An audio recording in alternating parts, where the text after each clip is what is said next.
So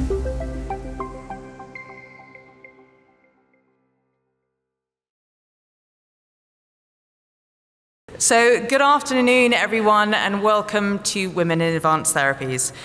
Before we do anything else, those of you that have been to Women in Advanced Therapies before will know that I like to capture this moment. So think Ellen DeGeneres at the Oscars, that sort of selfie on the stage that went viral. So I want lots of energy, I want lots of enthusiasm, even if you're not quite feeling it yet. I know after lunch, everyone's a bit sluggish, they're all digesting, I get it. So if you don't want to be in the photo, I mean, I would say leave now, but please come back. So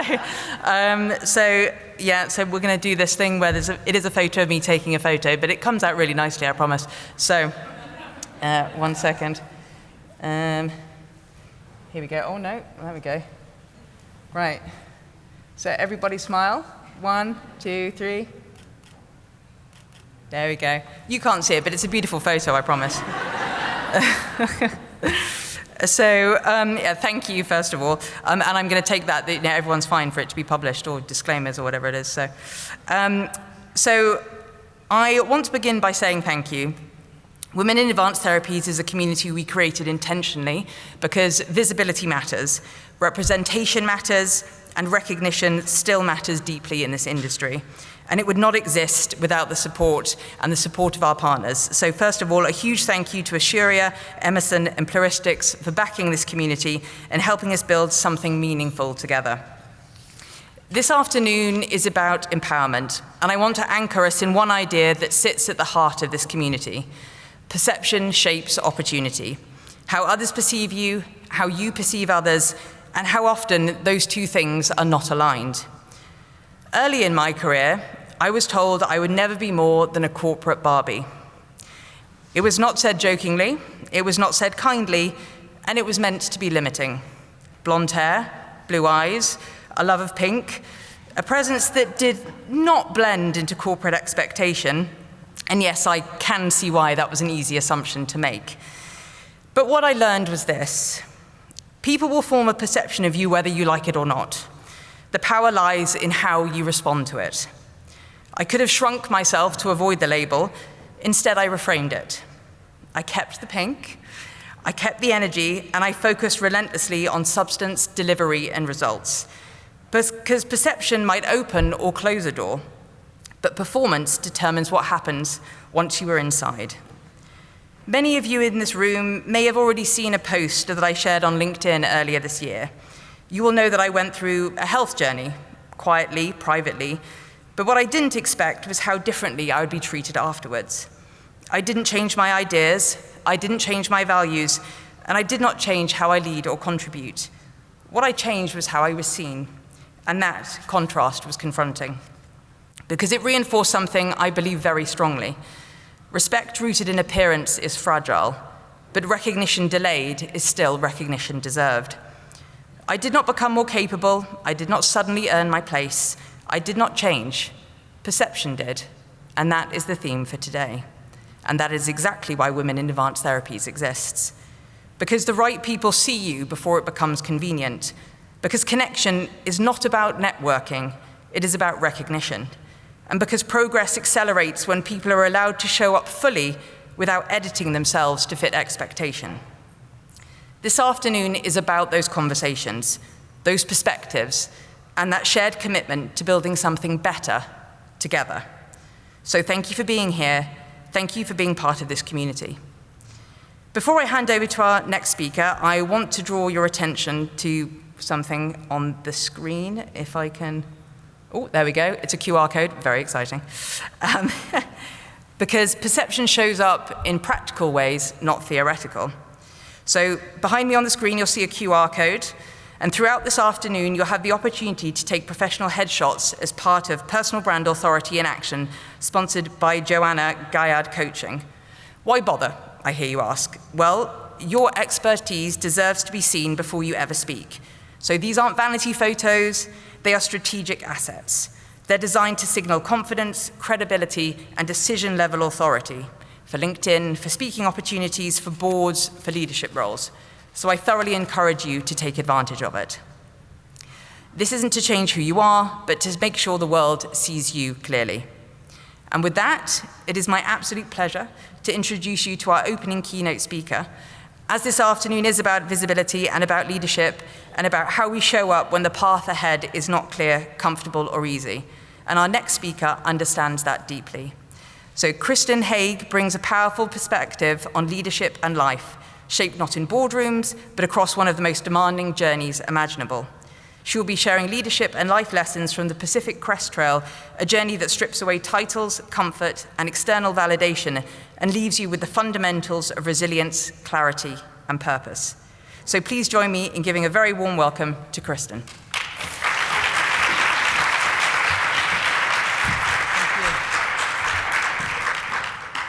Thank you for the kind introduction, and it's my pleasure to be here today and to speak to all of you, and I hope you enjoy this talk, which is a little bit different, hopefully combining long-distance adventurous through hiking with a career in cancer research. So, we all bring to our careers, to our lives, our personal backstory. They shape who we are as people, they shape who we are as leaders. So I thought I would share some of my backstory with all of you. I had great female role models. I was fortunate in this regard. My grandmother, who was born in 1897, had a college education, graduate studies in economics, was a founding board member of Planned Parenthood in New York, and worked for the Northwest Labor Union Board as an organizer during the war, fighting for equal pay for the women in the factories. My mother was a physician. She was the only woman to graduate from her medical school class at University of Pennsylvania in 1953, and was also a pioneer and athlete in her own right. Unfortunately, both of my parents died young. They died in their early 50s. That has an impact, of course, on you as a young person. And I also suffered through the tragedy of the last great pandemic when my 35-year-old brother, who was gay, died less than 1 year before the development of effective antiretroviral drugs. My daughter, at age 22, after graduating from college, was diagnosed with an incurable autoimmune neurologic sleep disorder. She has landed on her feet. She recently graduated from medical school and is going into psychiatry. Thank you. But these are the kind of things that shape us, and they shape the kind of perspectives we bring to our lives. So with that as a little bit of background, I thought I'd give you an overview, just touch briefly on my career, how that led to this grand adventure of deciding to hike the Pacific Crest Trail in 2023. The lessons learned from that hike that I think are generalizable to any difficult pursuit, including your careers in science and medicine, and then the gratitude that I take away from that experience. So the first is the concept of a career pivot. And in my career, I made an unusual decision at the end of my Hematology Oncology fellowship training. I'm a physician scientist by training, to embark on a biotech career. I had spent 2 years working in the lab at a biotech company, and I always thought I'd have an academic medical career. That was the path that you took if you trained at elite institutions in the United States. But I made a profound decision then to try to create a hybrid career, 80% biotech, 20% faculty appointment. And fortunately, I got yeses from both sides, and I embarked on this hybrid career journey that I pursued for the last 30 years. My first job at this biotech company, this was a Bay Area biotech company, I ended up being there for 16 years, and we worked on a lot of really cutting-edge, innovative areas of cancer research, including running the first industry-sponsored trials of CAR T cells, first initially in HIV, which very many people forget, and then later in cancer, as well as other cell and gene therapy approaches that we were young enough, I guess, and naive enough not to think we were crazy. As often happens, though, biotech is a challenging area of science, and this company that I was at in 2008 crashed when our Data Safety Monitoring Board called us one day, a pivotal phase 3 trial, told us the trial was going to fail. That was the same day that Lehman Brothers announced bankruptcy and the week that AIG crashed. So there was no more money, the stock tanked. We ended up having to sell the remaining assets at the company for cash, and I was out of a job for the first time in my career. But, these things have a way of just pushing you off in a new direction. And I started at a company called Celgene, helping them build their pipeline. And I kept my ear to the ground. CAR T-cell research, went back into academia. And a few years later, in 2012, front page of the New York Times, Emily Whitehead story, a young girl with leukemia who was the first patient in a clinical trial to receive CD19 CAR T-cells, and her very refractory leukemia went into remission. Emily's father is here today. I see him in the back of the room.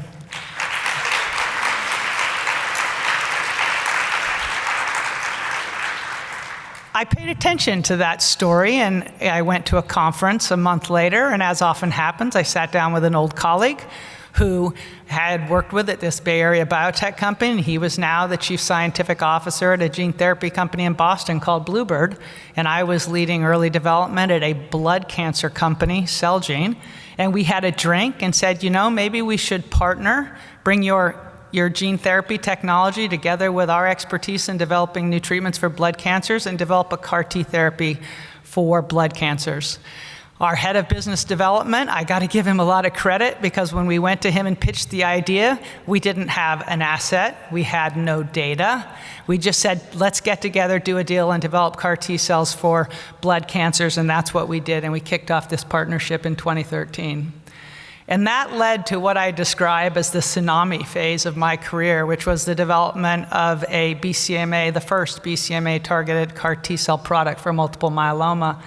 And we filed the IND for this asset in 2015. At that time, BCMA was not a well-known target. There were no products in development targeting BCMA. That is not true today. We started dosing the first patients in the phase 1 trial, and in the opening cohort, nobody responded, everyone progressed. Most of the patients in that cohort died within 6 months, which was typical for refractory myeloma at the time. But then at the next dose cohort, everyone responded. And at the cohort after that, everybody responded. And we almost had to pinch ourselves, because in phase 1 cancer trials, this doesn't happen very often. But we knew we were onto something, and then it was just full steam ahead. We got the breakthrough therapy designation from the FDA. We planned our pivotal trial while we were still doing expansion cohorts in the phase 1 study. We transferred the IND from Bluebird Bio to Celgene. We in-licensed the asset. We got the dose wrong in the pivotal trial. We had to go back to the FDA, mea culpa, here's some evolving data from phase 1. We want to change everything, redesign the study. And then we ended up launching this product in the middle of a COVID pandemic. So this was quite an experience. The name of the pivotal registration trial was KARMA. That will become relevant later with 2 M's. So after that experience, I stayed on because I thought I'd learn a lot from trying to launch not just 1, but 2 CAR T-cell products at Celgene, which was then acquired by BMS in 2019 in the middle of a pandemic. And then in 2023, I decided it was time to retire from that phase of my career and pursue another dream that I had had for many decades, which was to hike the Pacific Crest Trail. So the rest of this talk will be about how sometimes it's important to follow your dreams, especially those dreams you've held on to for many years or decades, the importance of planning, the need to pivot, and then what you learn from something like this. So show of hands, who's heard of the Pacific Crest Trail? Gotta love we're in San Diego. The trailhead is not very far from here, down in the town of Campo on the Mexican border. It goes 2,650 miles through the desert mountain ranges, the High Sierra Mountain Range of California, the Trinity Alps in Northern California, and then the Cascade Ranges of Oregon and Washington. Over the course of the trail, you climb over 400,000 vertical feet. That's like climbing from sea level to the top of Everest 13 times.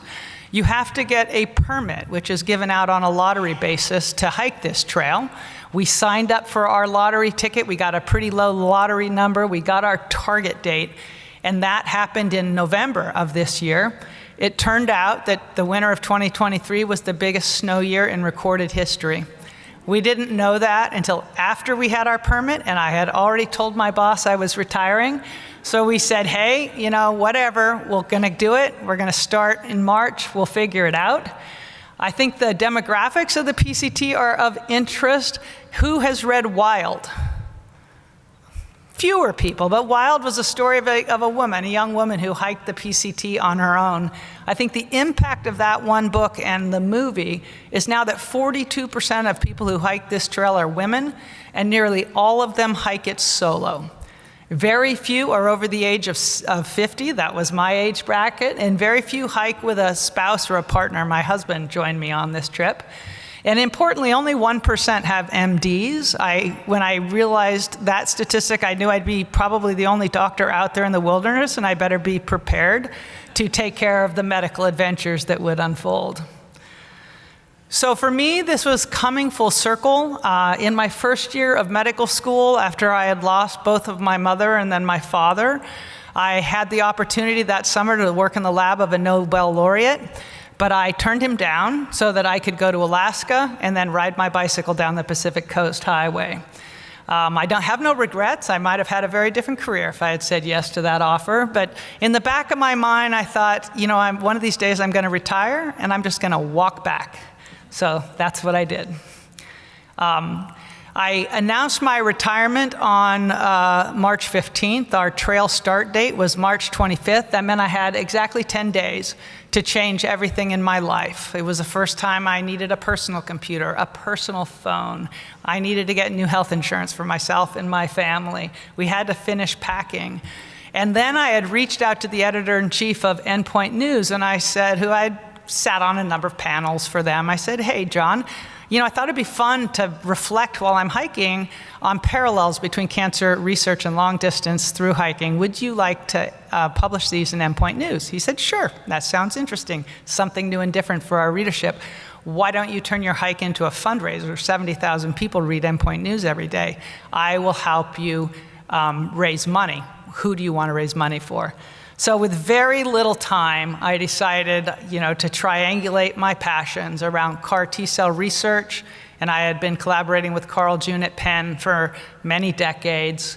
My mother, who I mentioned, was the only woman to graduate from her Penn Med class in 1953, and my interest in advocating for early career women. So I reached out to Carl June and Bruce Levine, said I want to raise money to support the young women in your institute working on cellular immunotherapy and name it in honor of my mother.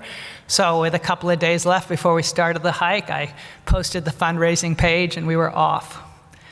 So what did I learn from this grand hiking adventure?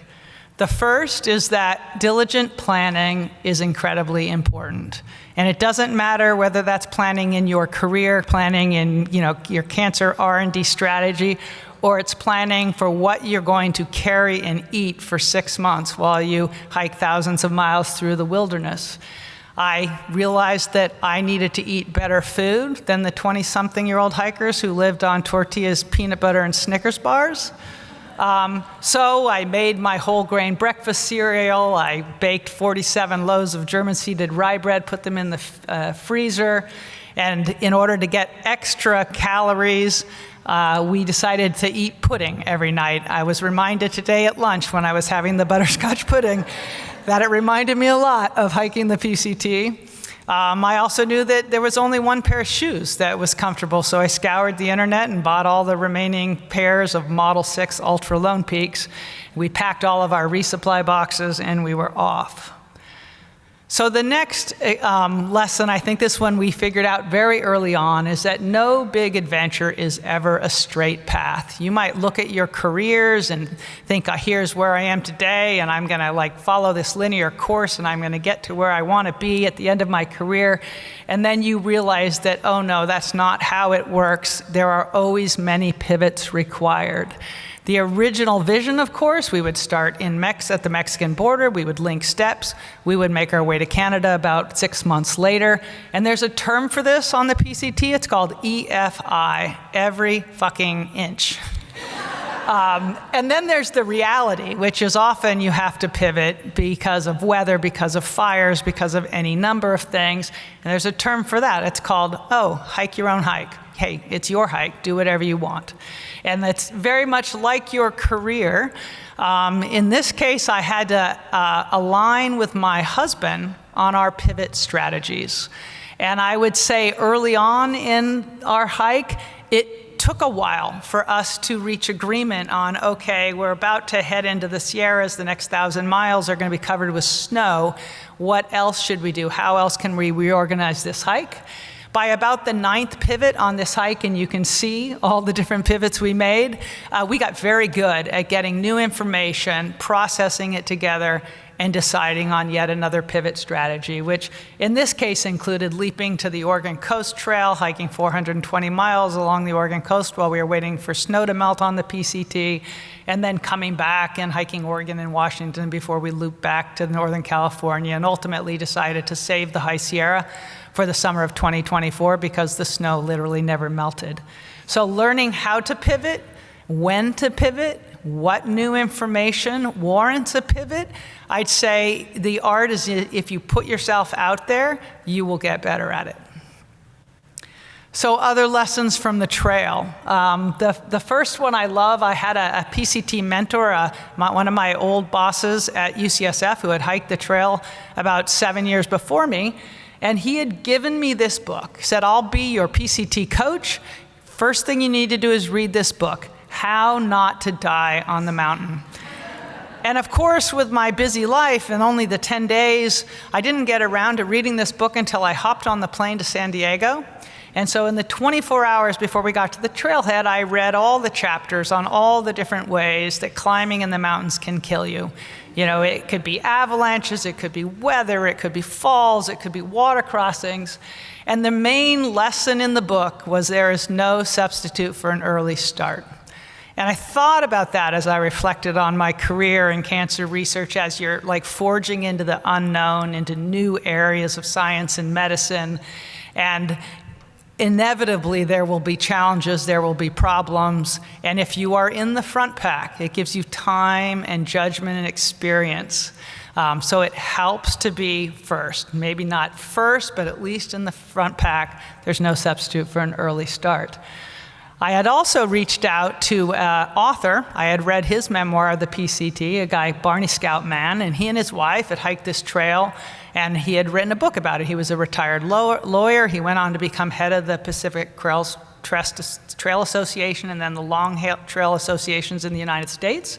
I thought, okay, he's hiked this with a spouse. He's in our age bracket. He'd be a good person to meet before we start hiking. So my husband and I had lunch with him and his wife. They lived in San Diego the day before we headed to the trailhead.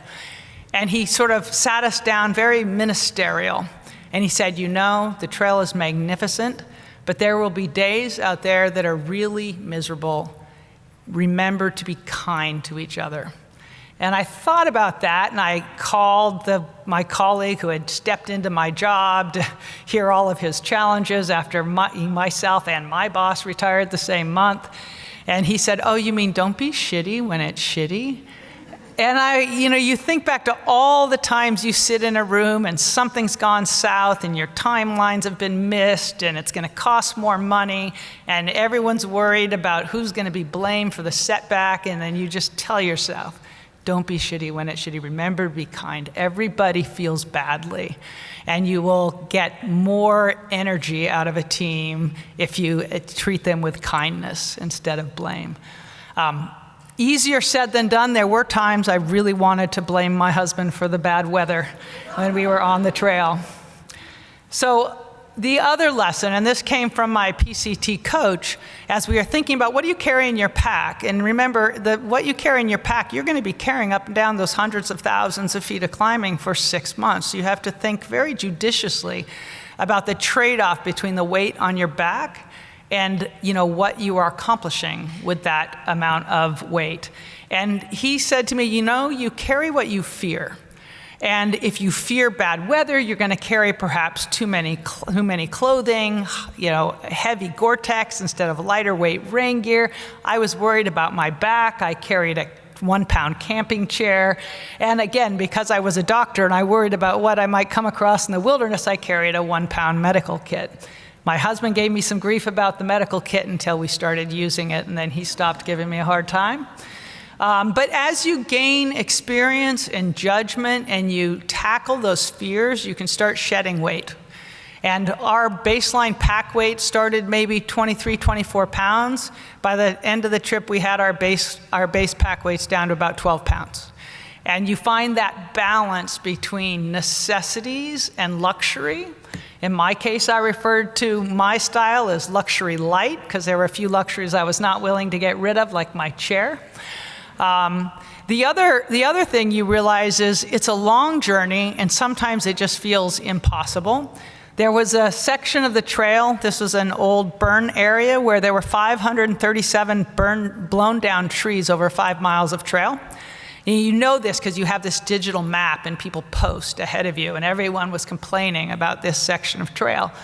And you're like, okay, how am I going to get over 500 blown trees in 5 miles? Is this even possible? And then you're like, well, you just keep moving forward. Nature's CrossFit. You climb over each of those trees, one tree at a time. You know, somehow a couple hours later, you have passed through this incredible barricaded section. The other thing that you really learn out there in the wilderness, because you're sleeping on the ground every night in a tent, you're cooking your food, you're filtering all of your water, it's pretty remote. You learn to relish the really small things, including the relationships that you make on the trail. About 6 weeks into this hike, I turned 60. That was part of my motivation to retire and, celebrate my 60th birthday on the trail. And a lovely couple we were hiking with at the time had gotten me these balloons at the trail town before my birthday, and they were very lightweight, but a lot of fun. So I attached them to my pack, and I walked all day with my balloons, and everybody wished me a happy birthday. And my daughter saw this picture, which I posted on Instagram, and she said, my mom turned 60 today. All she got was these balloons. She couldn't be happier. I don't think she quite appreciates how you could get so excited about balloons, but you really learn how to relish the small things. And then one of the things we noticed in the desert was the concept of the natural world and how it thrives on diversity. And the desert is an area that is very resource constrained. There's not a lot of water, there's not a lot of nutrients, and what you see in the desert is this incredible diversity of plants that all grow in close proximity to each other, especially in this case, the cacti. And that in order to survive in these harsh environments, like founding biotech companies, for example, that you really need a diversity of skills, experience, and that the natural world is telling us that this is how to survive through harsh times, and we should probably all benefit from learning that lesson. The other one is more of a cultural experience, which you realize there's a unique culture on the PCT, and you can boil it down to 3 words, which is called the trail provides. And there is a mindset that everybody will take care of each other out on the trail. And there's a whole group of people who refer to themselves as trail angels, and they just live to support these needy hikers. And they administer what's referred to as trail magic. Sometimes that's, putting a little sign on the trail that takes you off the trail, and they got a barbecue going, and they're making hot dogs, or they're going to give you, powdered lattes or velvet baby wipes. I mean, it's really remarkable, this culture. And there's nobody promoting this culture. It's just a self-propagating culture that is really just based on kindness and generosity. And it's one of the most remarkable experiences about hiking this trail. The other key issue that you learn when you're on an adventurous through hike is how do you manage risk and adversity? And there is a lot of risk and adversity. It's not a comfortable trip. And I'd say different people, and this is where I might reflect on this women's focused conference here, approach risk and adversity differently. And I do think that women kind of skew a little bit more towards humility, and men sometimes more, you could call it hubris, you could call it confidence. But I'll give an example. I mentioned that it was a big snow year and we were carrying ice axes and crampons, and every blog that you read, encouraged you to make sure you know how to use your ice axe before you need to use it as you're catapulting down a snow-covered slope.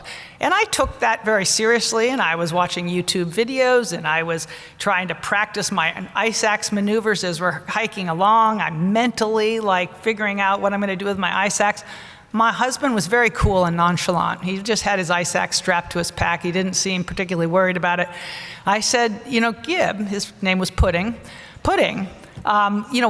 aren't you worried that if you need to use your ice axe, you're not going to know how to use it? You haven't practiced, you haven't watched any of the videos. He's like, oh no, I'm good. When I was 18, I spent a month in the snow in Alaska. And we got very experienced in ice axe rescue. And I'm like, you're 62. That was 43 years ago. That's some serious hubris. One could call it confidence. Luckily, he never had to test that skill. The other one is the concept of mental fortitude. And, anything that's difficult and challenging and full of setbacks and obstacles requires fortitude.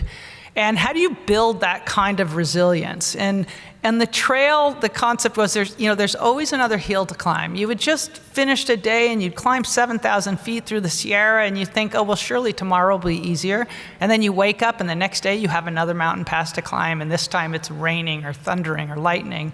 And so how do you get the fortitude to climb that next hill day after day, week after week, month after month? And on the PCT, there's a concept of a 0 day. And a 0 day is when you go into a trail town, you spend 2 nights. The first day you do your chores, take showers, do laundry, buy food. And then on the second day, you do absolutely nothing, and that's the 0 day. And I think in our careers, we need to spend more time thinking about those minutes when we can completely check out, regroup, get off our phones, get off our computers, have a 0 day, have a 0 week, take a vacation without checking emails, because there's always another hill ahead. And then for the ladies in the audience, I met some incredibly inspiring women on this trip, and I think all of you are tougher than you think. I want to share just 2 stories here. On the right, I guess it's your left, is a story of Nora. Her trail name was 3 Snaps, later turned into 4 Snaps. And she was a German PhD graduate student in neuroscience, and we had met her a few different times on the trail, and she'd been complaining about a sore hip. And then we, were in the remote section of Washington State, and I came across her, and she had this just look of panic on her face, and she said, Karma, there's something really wrong. I don't think I can walk. My hip really hurts. And so, we took her pack off and I asked her some questions. And, as a physician, you kind of know when it's real. And you're like, I think there is something really wrong here. And we offloaded all of her pack weight to some other hikers. And we thought about whether we could get a helicopter in, but it was a deep canyon. We couldn't get a helicopter in. Knew that we had to get her 7 miles to the next dirt road that crossed the trail. So I said, look, I'm carrying a lot of drugs. We can try some of the drugs that I have. So she's like, yeah, anything. So, started with, simple anti-inflammatory drugs, didn't touch her pain. Moved on to corticosteroids in case it was an inflammatory pain, high-dose corticosteroids, didn't touch her pain. Then I'm like, well, I am carrying narcotics. Because my doctor friend said, Kristen, what if you come across someone who broke their leg in the wilderness? You have to have narcotics to get them out of the woods. So I agreed, and I carried the narcotics. I started doping her up with narcotics. Gave her about as many as I was comfortable giving her without a resuscitation equipment in the wilderness. And it took the edge off her pain, and she got a little more chatty. And then I said, okay, now we're just going to talk. So for the next 7 hours while we walked 7 miles, I learned everything about her backstory and her family in Berlin, Germany, and her PhD work and her postdoc opportunities. We eventually got to this dirt road. My husband went out and pulled a tree across the road so that any truck that came by would have to stop. A truck came by. The guy got out of the car. We said, hey, you've been indoctrinated as a trail angel. We need you to take this woman 45 minutes to this town with a hospital. There's something very wrong. I think she might have fractured her hip. She went off. The guy said, absolutely, anything you need. Drove her to the hospital. The next morning, I was on the top of a ridge. I had a couple bars of cell service, and I got a WhatsApp message from her. Karma, I'm scared. I broke my hip. They say I need emergency surgery. I don't know what to do. I called her up, and she had just come out of the OR where they put those 3 screws through her femoral neck stress fracture. So I texted her, were the doctors surprised you walked 7 miles on that broken hip? They were astounded I could walk at all. So, you are tougher than you think. The other story, Layla was a Swiss-German elementary school teacher. We actually met her day 2 of the PCT down in the desert. She was absolutely terrified. She'd never been hiking before. She'd never been to the United States. She was worried about guns and knives and hitchhiking, kidnapping, and you name it. She latched on to my husband and I, the 60-year-old married couple, and I was a doctor, gave her a lot of comfort. A few weeks later, she sort of gained some courage, split off, joined a younger, more European hiking family, and I followed her on Instagram. And I was absolutely astounded to find out that she headed into the High Sierra when the next 1,000 miles of trail were covered with snow. She was the last person I would have expected to do that. Only 1% of hikers headed into the High Sierra that summer, and most of them didn't make it. And she made it. She walked the whole High Sierra section. So I called her up and I said, I co-chair this Women's Leadership Conference. I want to hear what it was that gave you the courage to, embark on that heroic challenge, and not only to embark on it, but to succeed. And the things that she told me are both remarkable and not that surprising. The first is that heading toward the Sierra, one of her trail family members was a retired Swedish military officer whose job had been training soldiers in winter mountain survival. And she asked him a lot of questions about the risks and, whether or not to head into the High Sierra, and he answered all her questions. As they got closer, he told her, I am not going to head into the mountains, but I think if you want to do it, you have what it takes. I can tell by the way you think about judgment, about risk, the creative thinking and the approach, your calmness, I think you can do it. So based on his expertise and the fact that he believed in her, she ditched her trail family. She said they smoked too much weed and drank too much beer. She aligned herself with a French soldier, and the two of them together embarked on this, crazy hike through the High Sierra.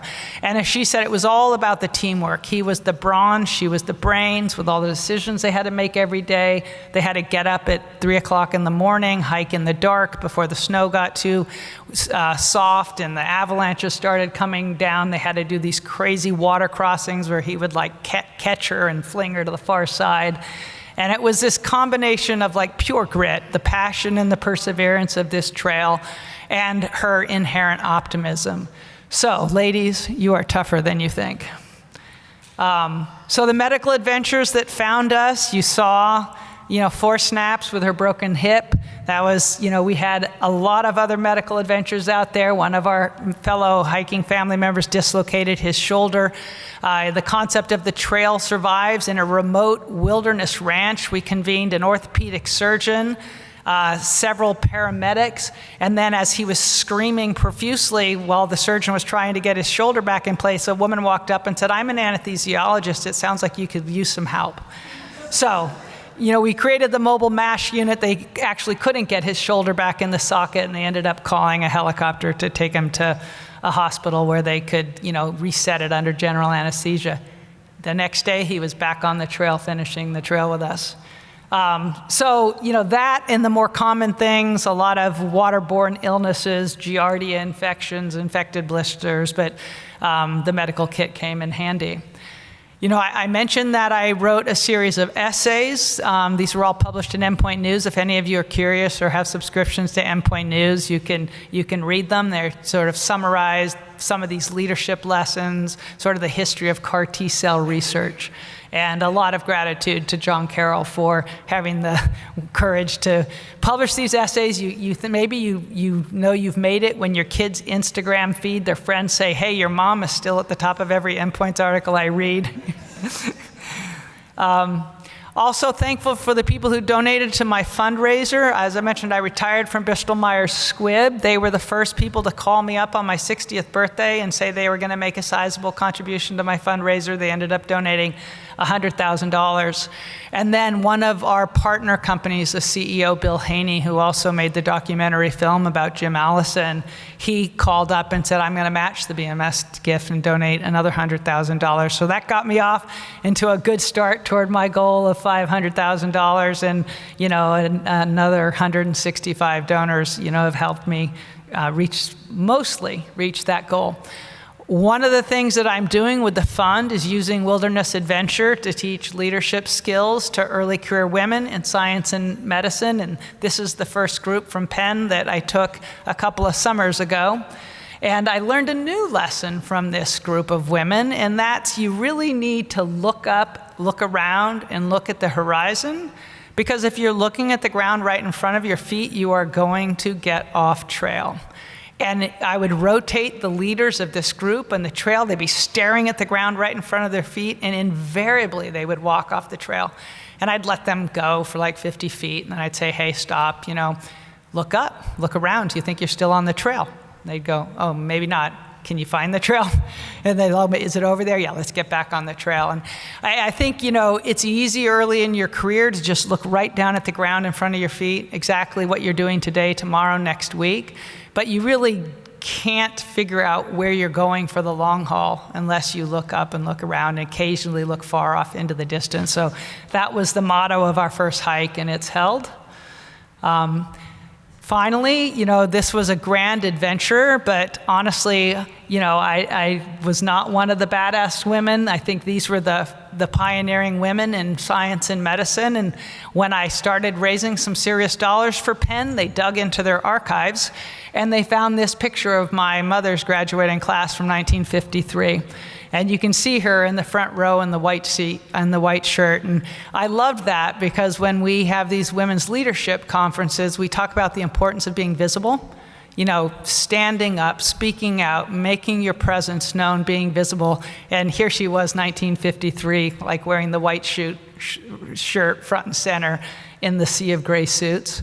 I published that picture on Instagram, and a lot of my friends and colleagues said, well, my mother was the first MD, PhD, University of Athens, 1947. Another one, my mother, one of 3 women in her medical school class, University of Kentucky, 1957. And you realize it's not that long that women have been in science and medicine at all. It's been less than 100 years. And so we have made great progress, but I think we would all say there is more progress to be had. But a big shout out to these pioneering women who really opened the doors for us in the first place.